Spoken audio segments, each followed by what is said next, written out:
Hello, this is Dr. Wilkinson again. I have one other subassembly that I want to show you more details about. It is this sidearm subassembly here, the arm here, the gears, the support structure, and also includes the tie back for the back device that I've yet to build, but it's simple. So we move from that to this picture, which maybe I want to turn this way to get in the camera better.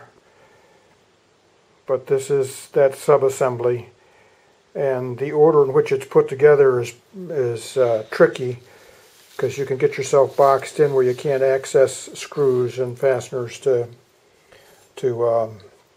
put it together, or put bushings in the shaft and sort of thing. So here's, let me move those sheets of paper, them out of the way. Here is my actual subassembly now. I wonder if I put this down here, if this is better.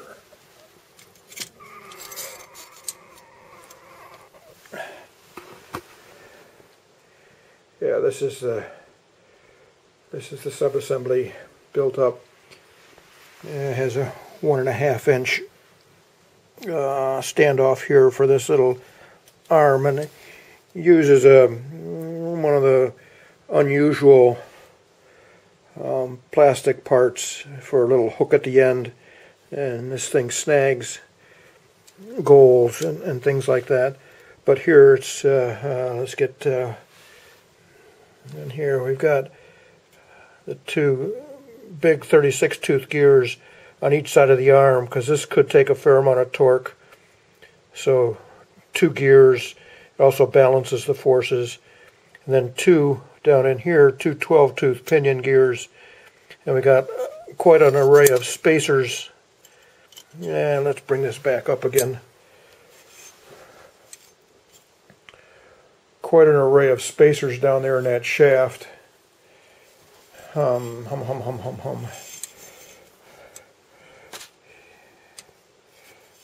do I want to do this? My lighting is terrible here.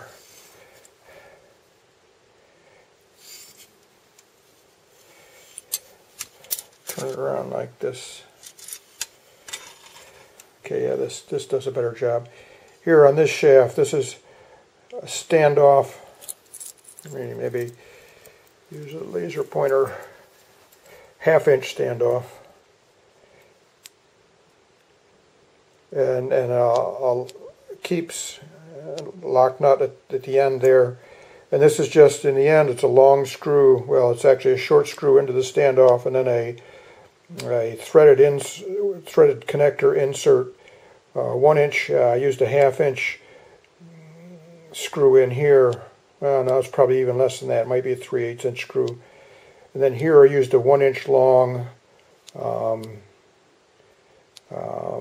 connector for standoffs, and that provided a shaft for this gear to rotate on one side.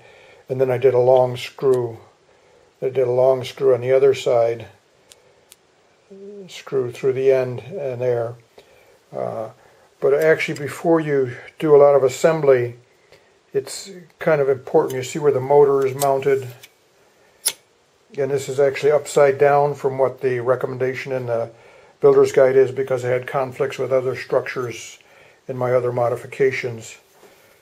So you really want to put this guy on first, because he's tucked in behind the motor and you can't get to the screw for it all easily. So you a screw here with a Kep's lock nut to just give you a shaft sticking out that you can mount this swinging arm on. And then the next thing would be mounting the motor, and you want to pick your shaft. I sort of size things up a little bit first. This is a custom cut length shaft. I'm not handling my camera very well. Custom cut length shaft. I mentioned the 2 gears on there and spacers. It's a 1/2 inch, 3/8 inch spacer there with a washer for metal rubbing surface right down there. Then again, here's two 3/8 inch spacers and a 1/4 inch spacer. This is one 3/8 spacer and one 1/4 inch spacer. This gives us about an inch spacing between the two gears, and that's about what this space is here between these two gears. Then there's a 1/8 inch spacer and a washer there, again because you got a metal rubbing surface, and so the washer provides that friction for that. So again, that washer's there. Get down in there. But there's a bearing out on the end. So again, I assembled this plate first with all the parts on it, and then I assembled this plate second with all the parts on it, and I assembled this thing here with just the gears, this long part and the gears as the third element.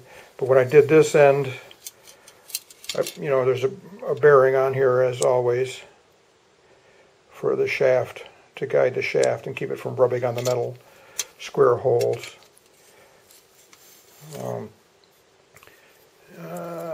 And so once I created all of that and was prepared to stack things together, then I stacked them together and slid this end plate on and fastened it. First I fastened it with this, using this 1x3 here. This is 5, 10, 11 holes long, just as this part is 11 holes long. And these verticals are 8 holes high, vertical here and a vertical here. This is an extra reinforcing bar plus a stop. This is a reinforcing bar on these two verticals, and then that also provides a stop for this arm, so it can't come too far into the vehicle. So like I say, I assembled this end first, the end here on the right in this picture, and then I put the left end on using these kind of plates to attach it in place. And once I got that on, then I added this arm, this flexible arm for the tip down bumper thing, platform bumper. This is just an extra piece here that's part of what reaches out to the vehicle on the intake end, and it just provides a length that there's a channel that's going to go across. In fact, I'll set this in the vehicle shortly. One thing to note to you, I did a little, oh yeah, here's something. Here is the inertial sensor. It's the only sensor that I saw that's installed on the vehicle.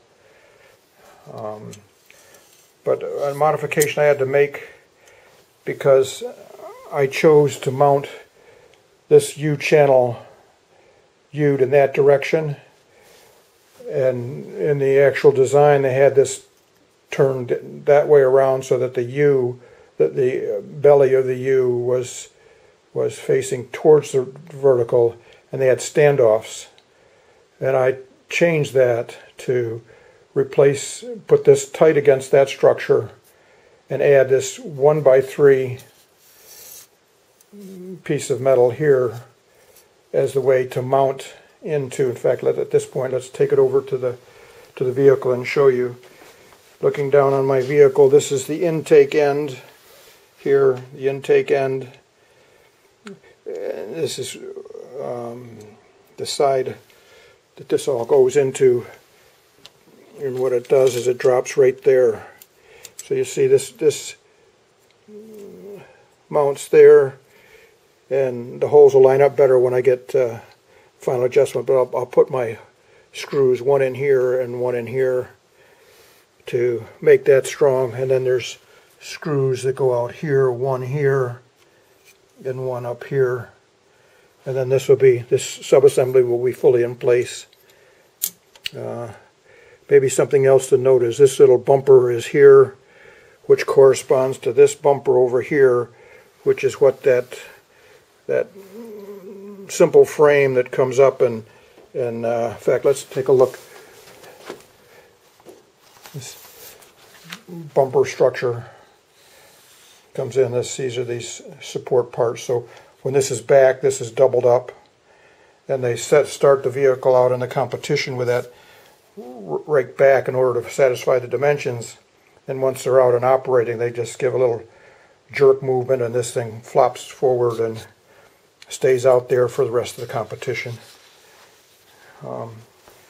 So this is the mounting thing.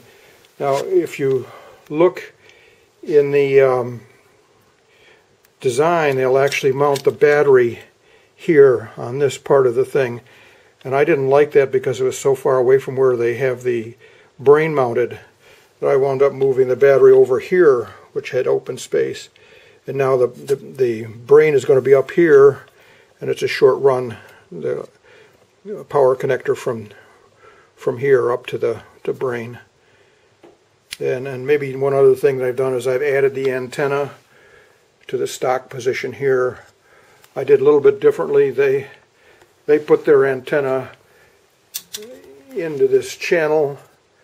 I didn't like that so much, and I just used a piece of scrap 1x2x1 channel and set it back a little bit more out in the open, but roughly in the same places as they advised it.